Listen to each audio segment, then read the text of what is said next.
हे ईश्वरा सर्वांना चांगली बुद्धी दे, आरोग्य दे, सर्वांना सुखात आनंदात ऐश्वर्यात ठेव, सर्वांचं भलं कर, कल्याण कर, रक्षण कर आणि तुझे गोड नाम मुखात अखंड राहू दे.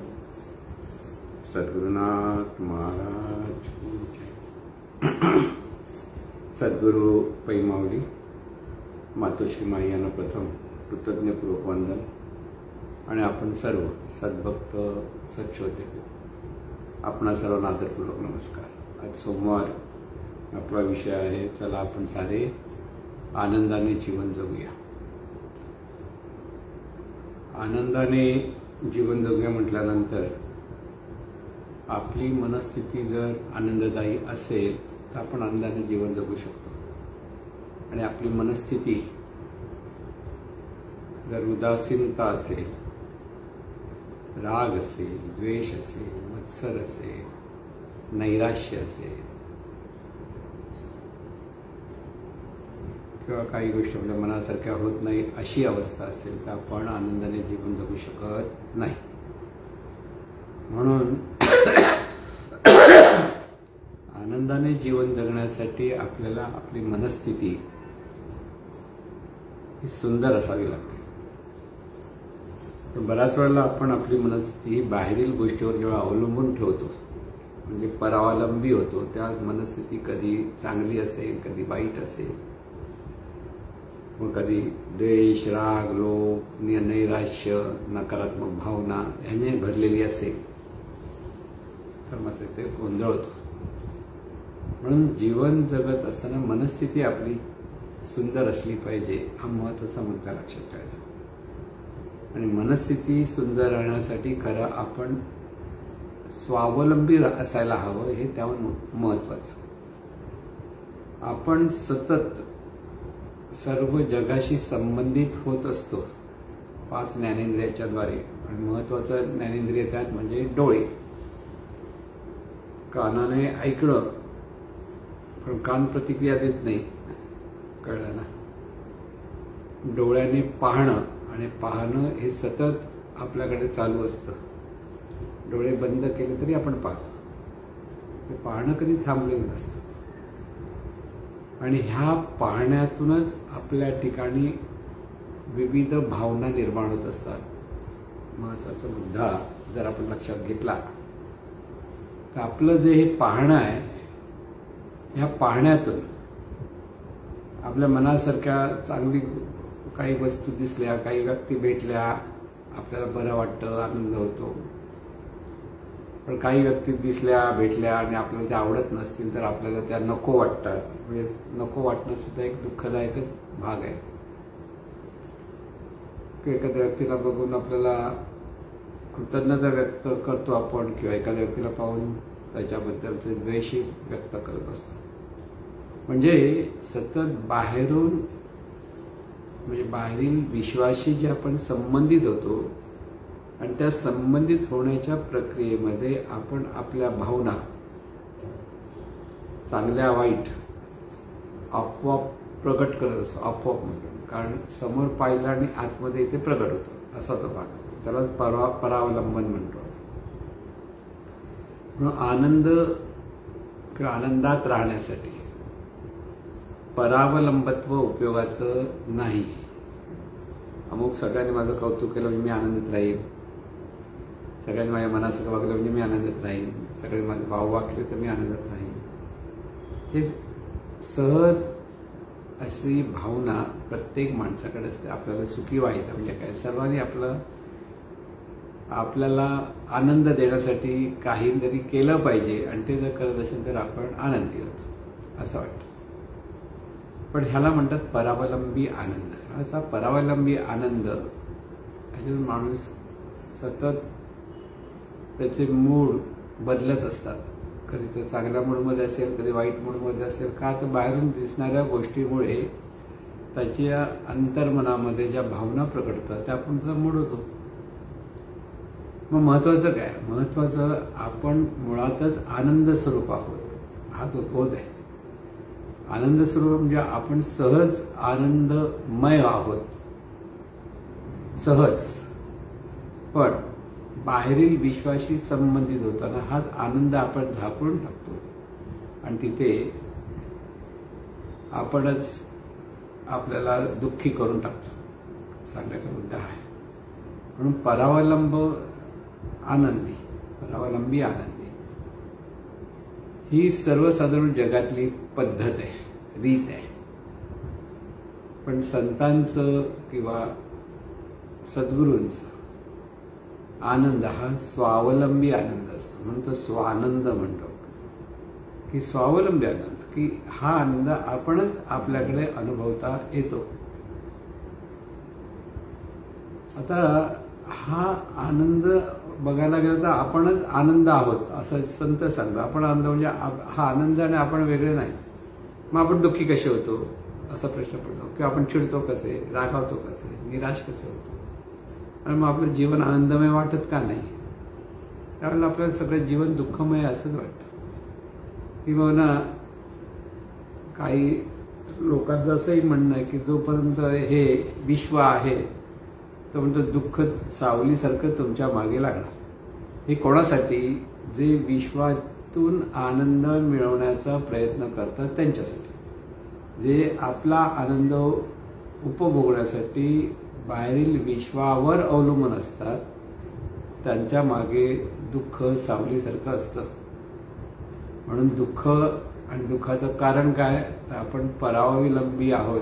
बाहेरील जगातून आनंद आपण मिळवणार का बाहेरील जगाशी संबंधित होऊन आनंद आपल्याला मिळवायचा आहे, ह्या विचारातून जेव्हा माणसं जीवन जगायला लागतात तेव्हा आपल्याला कधी आनंद होतो तर कधी दुःखही आपल्या वाट्याला येतं. लक्षात घ्या. मग याच्यावर उपाय एकच सोपा.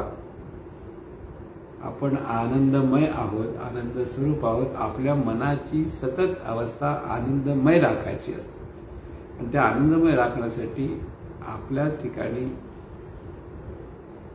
जे ईश्वरत्व आहे, जर आपण ईश्वरत्व म्हणतात की आपण म्हणून जे आहोत ते मुळात ईश्वर आहोत. आनंदमय वृत्ती कोणाची असते? ईश्वराची असते.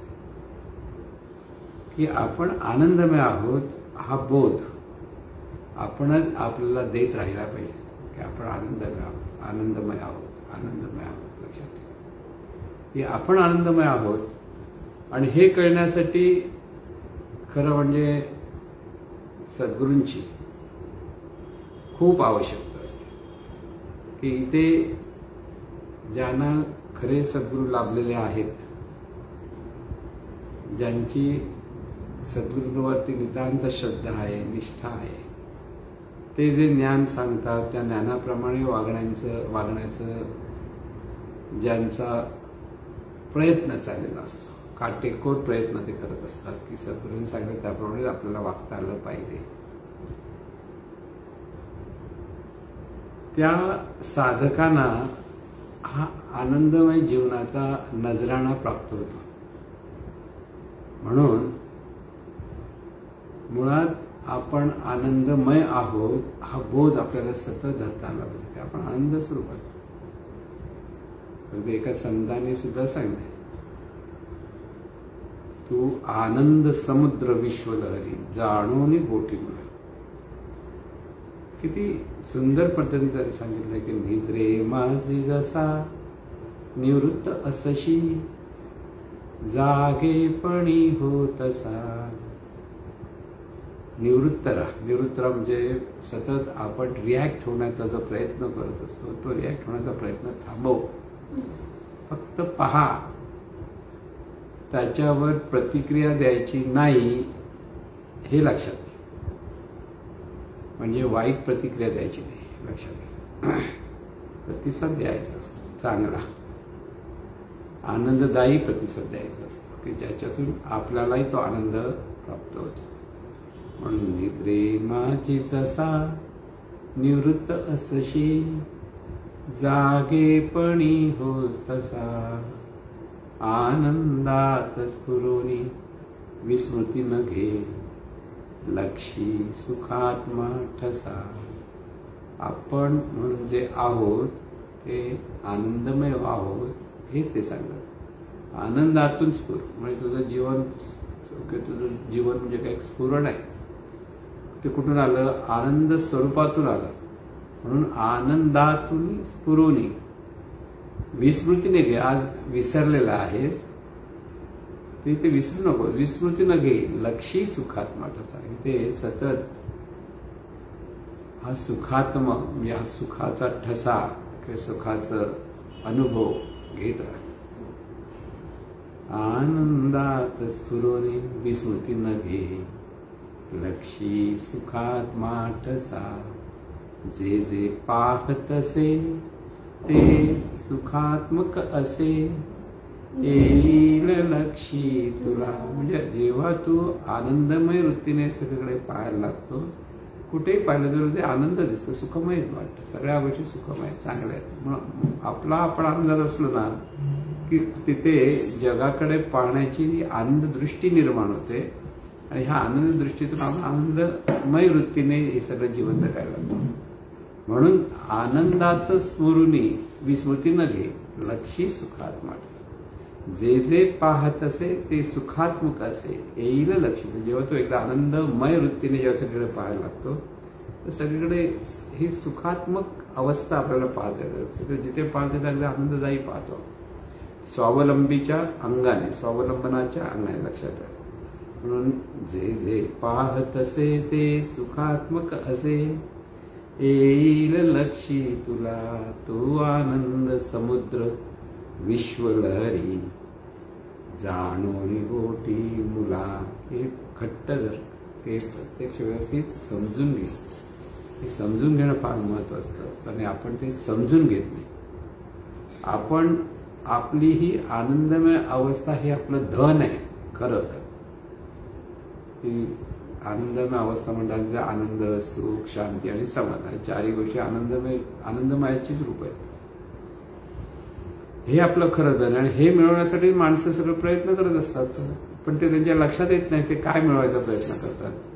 लोक रोज काम धंदा करायला धावतात, पळतात. ते त्यांना काय पाहिजे असतं, त्यांना आधी म्हणतात आम्हाला पैसे हवे असतात. मग पैसे मिळून तू काय करणार? पैसे मिळणार म्हणजे मला आवडणाऱ्या गोष्टी घेणार. मग मिळणाऱ्या आवडणाऱ्या गोष्टी जर मिळतात तर मला माझी चांगली सोय होईल.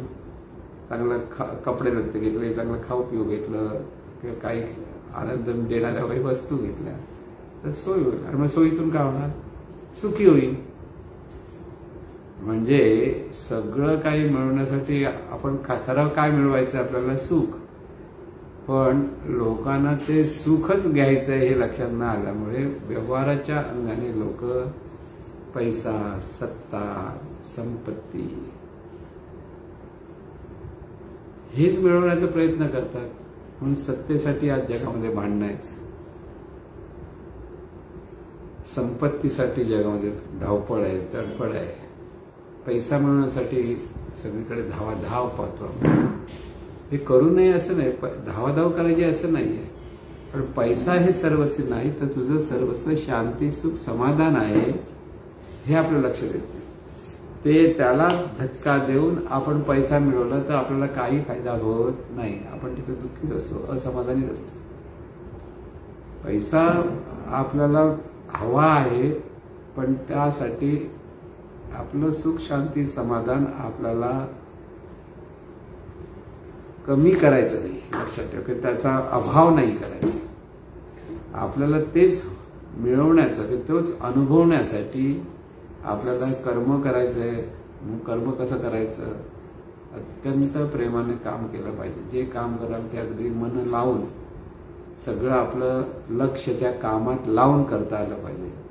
आणि हे कामात अगदी सजगतेने म्हणतो आपण, सावधपणे जेव्हा आपण पाहत काम करतो तेव्हा आपण सहज आनंदमय वृत्तीने ते काम करायला लागतो. तिथे सहज आपला साक्षी भाव जागृत होतो. लक्षात ठेवा. आणि म्हणून कोणती कृती करत असताना सहजपणे करायची, पण सर्व अगदी प्रेमाने, कृतज्ञतेने सगळे आपले भाव एकवटून तिथे कार्य करायचंय, कर्म करायचंय.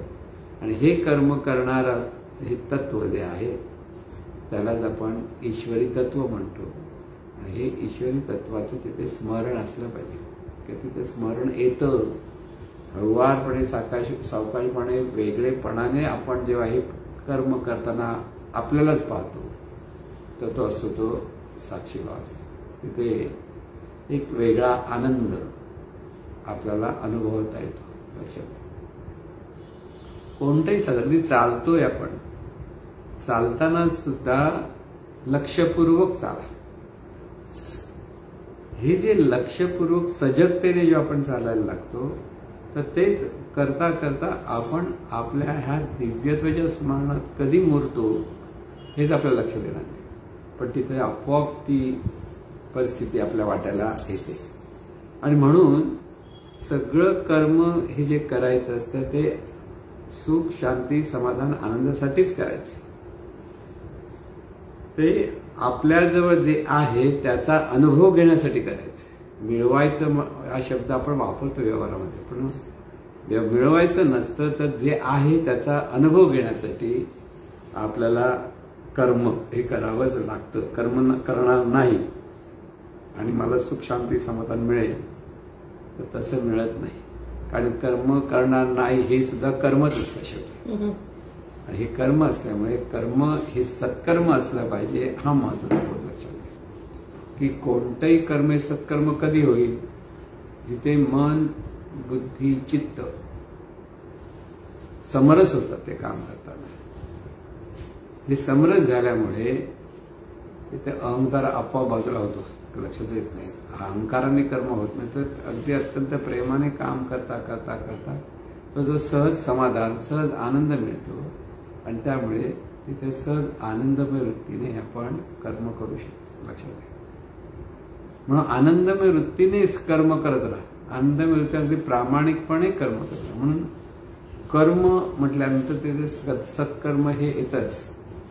सत्कर्म म्हटल्यानंतर सत् विचार, सत् उच्चार आणि सत् आचार या तिन्ही गोष्टी ते येतात. लक्षात ठेवायचं.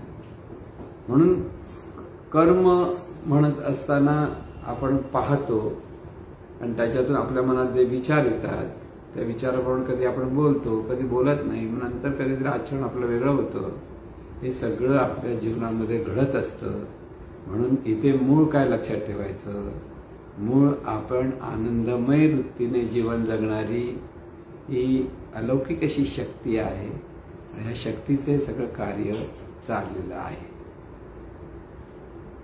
सतत जेव्हा आपण हे करायला लागतो तेव्हाच आपल्याला त्याच्यातले आनंद, त्याच्यातले गंमत चांगली कळायला लागते. पण ती जर नुसती कवायत पद्धतीने जर आपण करायला लागलो तर तिथे आपल्याला जास्त वेळ ते करता येणार नाही. तर बस झालं, खूप झालं की आता आपल्याला तर कंटाळा येतो असंच आपल्याला वाटायला लागतं. त्याचा अर्थ तिथे मन लावून ते कर्म मनापासून झालं पाहिजे. मनापासून जे वाटेल ते आपलं काम प्रेमाने, आनंदाने आणि कृतीने करायला लागलो आपण तर ही आनंदमय वृत्ती अधिक अधिक अधिक स्फुरते. लक्षात घ्या की हे अधिक अधिक स्फुरणं हा जीवनाचा आपला स्वभाव आहे. नुसतं थोडंसं झालं की नाही. चांगली गोष्ट कधी अधिक अधिक व्हायला लागली की तिथे लोकांचं भलं होतं, कल्याण होतं, लोकांना एक चांगलं मार्गदर्शन मिळतं आणि त्याच्यातून त्यांच्या जीवनामध्ये ते आनंद चाकू शकतात. हा आनंद अनुभवण्याचा हा मार्ग आहे. लक्षात ठेवायचा की इथे सत्कर्म ही पहिली पायरी आहे. लक्षात ठेवा. सत्कर्म आपल्याला होत नसेल तर दुष्कर्मामुळे आपल्या वाट्याला दुःख येतच. सर्वात महत्वाचा मुद्दा आहे की जिथे सत्कर्म आहे तिथे स्ट्रेस नाही, टेन्शन नाही, कसलं अनिष्ट चिंतन नाही किंवा निराशाजनक मनस्थिती नाही. सत्कर्म हे मस्ट आणि मस्त लक्षात ठेवायचं की व्हायलाच पाहिजे आणि मस्त होण्यासाठी जीवनात आनंदाने मस्त राहणं आणि हे मस्त राहण्यासाठी सत्कर्म आपल्याकडनं व्हायला. म्हणून सत्कर्म म्हणजे नेमकं काय प्रश्न पडतो आपल्याला. सत्कर्म म्हणजे नेमकं काय करायचं असतं की लोकांना मदत करणं म्हणजे सत्कर्म असं एवढ्यामध्ये लोकांना असं वाटतं. तसं नाही. सत्कर्म म्हणजे आपली ही जी पंचकर्मेंद्रिय आहेत म्हणजे हात, पाय, वाचा ही जी 5 कर्मेंद्रिय आहेत ह्या पंचकर्मेंद्रियांच्या द्वारे जे आपण जीवन जगत असतो त्यांच्याद्वारे होणारं कर्म हे सत्कर्म असलं पाहिजे. हे सत्कर्म असलं पाहिजे म्हणजे आपल्या कर्मातून इतरांना आनंद देता आला पाहिजे किंवा आनंद तिथे अनुभवता आला पाहिजे, तिथला आनंद. आणि आपली मनस्थिती आनंदमय वृत्तीने आपल्याला ठेवता आली पाहिजे. की इथे आनंदमय वृत्तीचा सतत सराव आपण करायला लागलो की आपण आनंदात आहोत, आनंदी वृत्तीने पाहतो, तेव्हा ते आपोआप कधी होतं हेही आपल्या लक्षात येणार नाही. पण इथे सत्कर्म हे असायलाच हवं. म्हणून सत्कर्म याचा सरळ अर्थ ज्या कर्माचा कोणताही वाईट परिणाम आपल्या वाट्याला येत नाही त्याला सत्कर्म म्हणतात. म्हणजे कर्म चांगलं की वाईट कशावर अवलंबून आहे?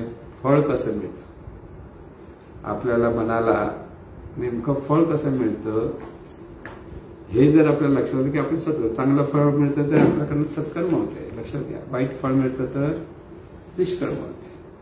म्हणून सत्कर्म याचा अर्थ आपल्या वाट्याला जे चांगलं फळ येतं आणि हे आपल्या वाट्याला फळ आलं किंवा वाट्याला चांगली परिस्थिती येते एखाद्या कर्मातून, सत्कर्मातून, तर तिथे त्या कर्माला आपण सत्कर्म म्हणतो.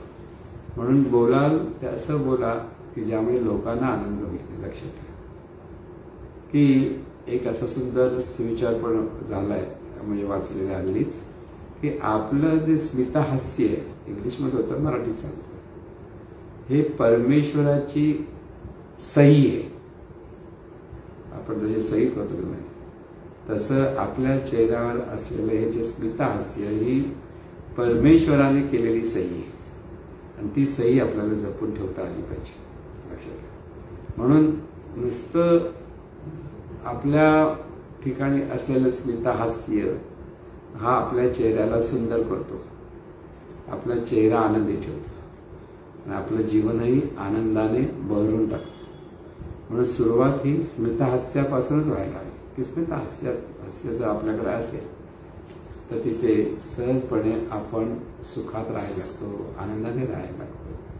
आणि ह्या आनंदाने राहत असण्यासाठी सत्कर्म असंच लावले की कोणाचे मन दुखवता कामा नये. आपल्या बोलण्यातून जर कोणाचं मन दुखवलं जात असेल तर ते दुष्कर्म ठरतं. तुम्ही म्हणाल आम्ही दुखवलं नाही, तरी पण काहीतरी आपण विचित्र कधी कधी कधी बोलून जातो आणि बोलून समोरचा माणूस जरा त्रासला जातो. त्रासला जाणं पण दुःखच आणि त्याला त्रास झाल्यासारखं होतं की त्याच्याकडे निराशा येते म्हणा किंवा त्याच्याकडे नकारात्मक भावना निर्माण होते. त्यावेळेला आपलं कर्म हे दुष्कर्म आहे, लक्षात ठेवायचं.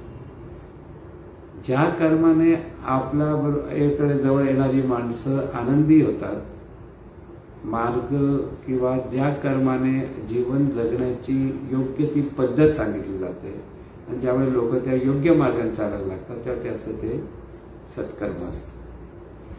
म्हणून सत्कर्म ज्याच्याकडे अट्टाहासांचं सत्कर्म म्हणजे सर्वांशी मिळून मिसळून वागता येणं एक पहिला भाग. मिळून मिसळून राहता आलं पाहिजे. जिथे जाल तिथे तुम्हाला मिळून मिसळून राहता आलं पाहिजे. समोरच्याच्या भावना न दुखवता, म्हणजे सर्व समोरच्याच्या भावना आपल्याला ओळखता आल्या पाहिजेत आणि त्या भावनांना आपल्याला छेद देता कामा नये की आपल्याकडनं त्यामुळे त्या भावना दुखवता कामा नये. हा एक विचार तिथे असावा. कधी कधी योग्य ती गोष्ट करायची असेल तर कधी कधी समोरच्या माणसाला जरा थोडंसं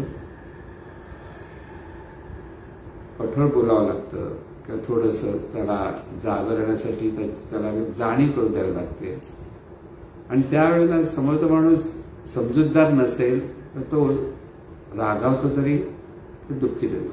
दोन्ही बाजू असतात. म्हणून मार्गदर्शन करताना सुद्धा किंवा समजवताना सुद्धा समंजस्य वृत्ती म्हणतो आपण, ती जेव्हा आपल्याकडे असेल तेव्हा त्या समंजस्य वृत्तीतून आपण कोणाचंही मन दुखावणार नाही याचा विचार करून कर्म करता येणं म्हणजे सत्कर्म.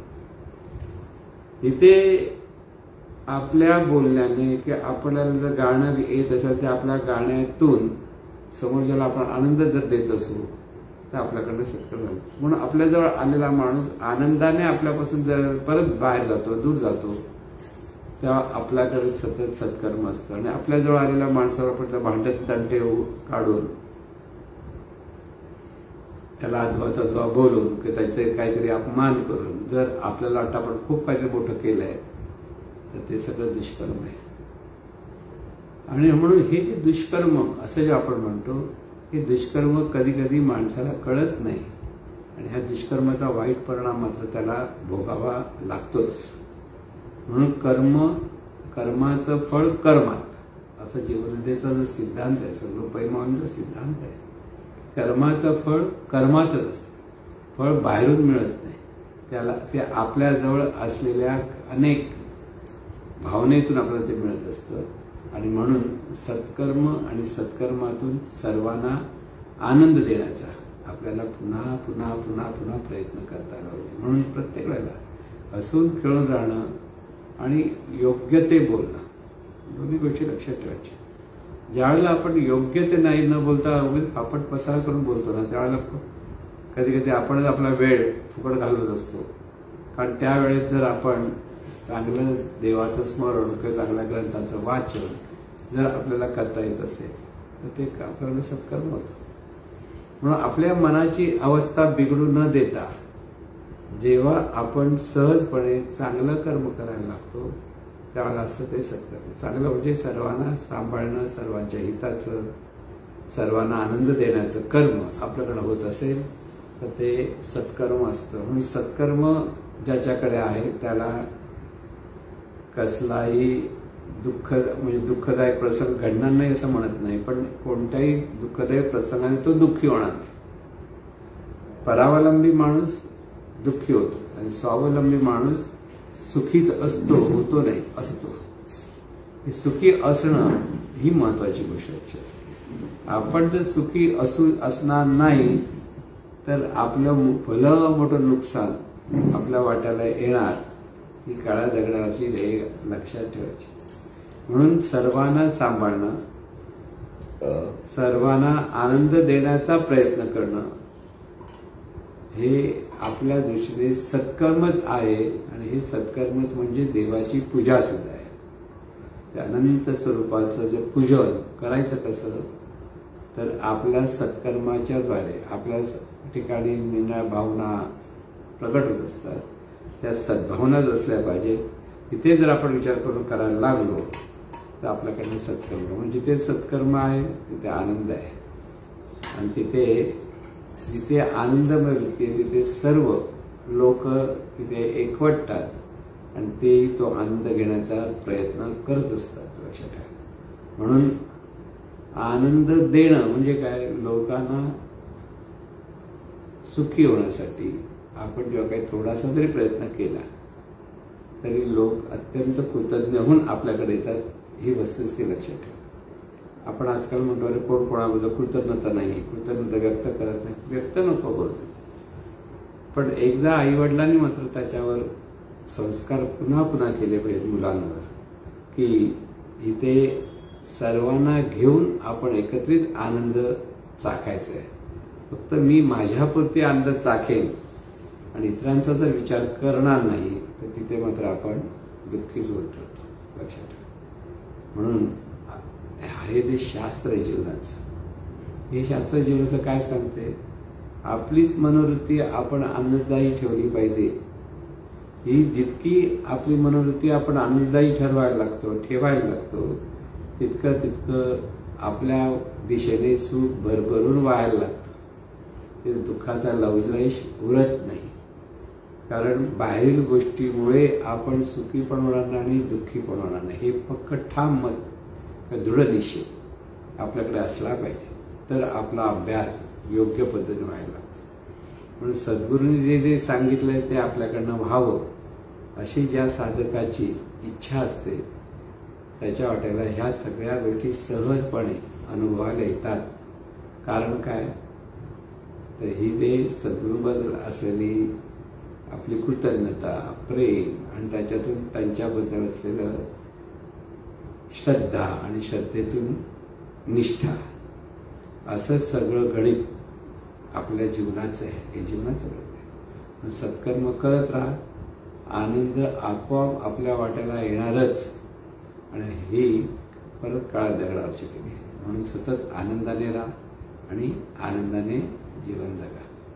म्हणून सतत आपल्याला आनंदाने जीवन जगायचं आहे, हाच मुख्य मुद्दा लक्षात ठेवून सर्वांनी आनंदाने जीवन जगण्याचा प्रयत्न करायचा आहे. हे ईश्वरा सर्वांना चांगली बुद्धी दे, आरोग्य दे, सर्वांना सुखात आनंदात ऐश्वर्यात ठेव, सर्वांचं बरं कर, कल्याण कर, रक्षण कर, आणि तुझे गोड नाम मुखात अखंड राहू दे.